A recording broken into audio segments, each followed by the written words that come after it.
Bonsoir à tous, bienvenue à ce flash d'information.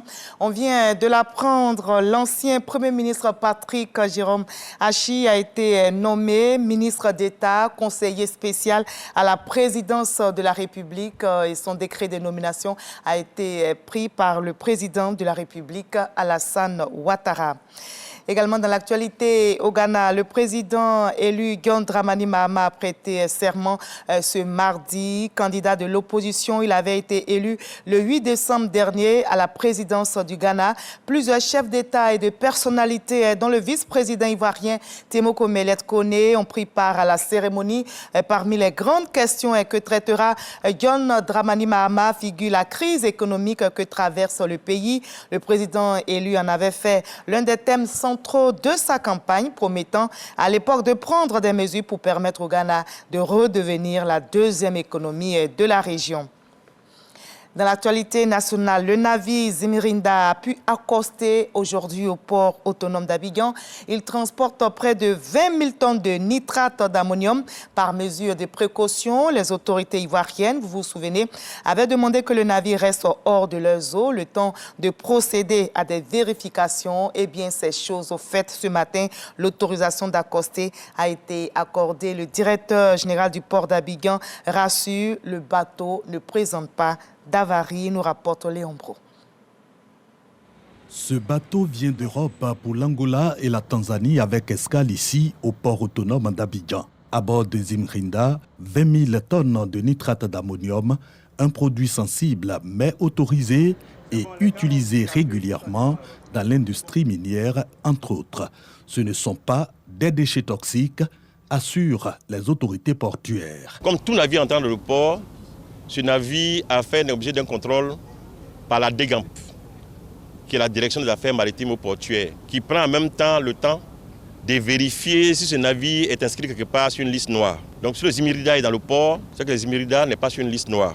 Ce navire transporte du nitrate d'ammonium. Comme il est classé parmi les matières dangereuses, son importation, son transport et son stockage sont strictement réglementés. Réglementés par des lois nationales et par les lois supra. Aussi, pour importer le nitrate d'ammonium, il faut d'abord que celui qui veut importer présente des installations agréées par les services de l'État pour dire que ce nitrate d'ammonium peut être stocké dans les conditions de sûreté et de sécurité.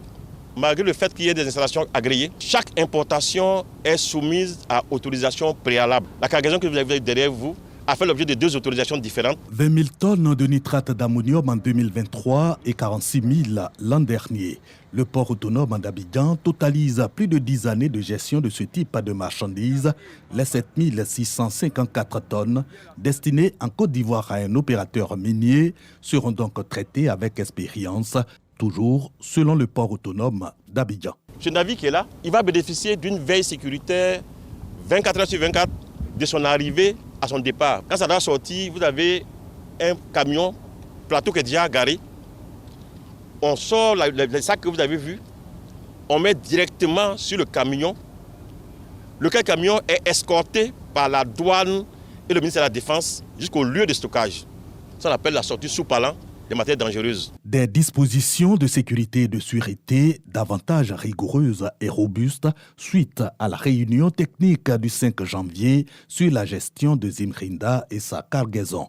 Partie prenante, le port autonome d'Abidjan, les douanes ivoiriennes, les ministères des Transports, de la Défense, des Mines, de l'Agriculture, de l'Environnement et du Commerce.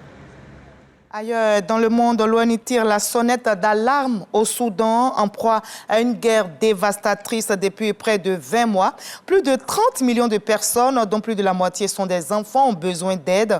L'ONU a lancé un appel de fonds de plus de 4 milliards de dollars, ciblant plus de 20 millions de personnes à travers le Soudan, sur un total de 30 millions de personnes qui sont donc dans le besoin en raison d'une crise humanitaire sans précédent.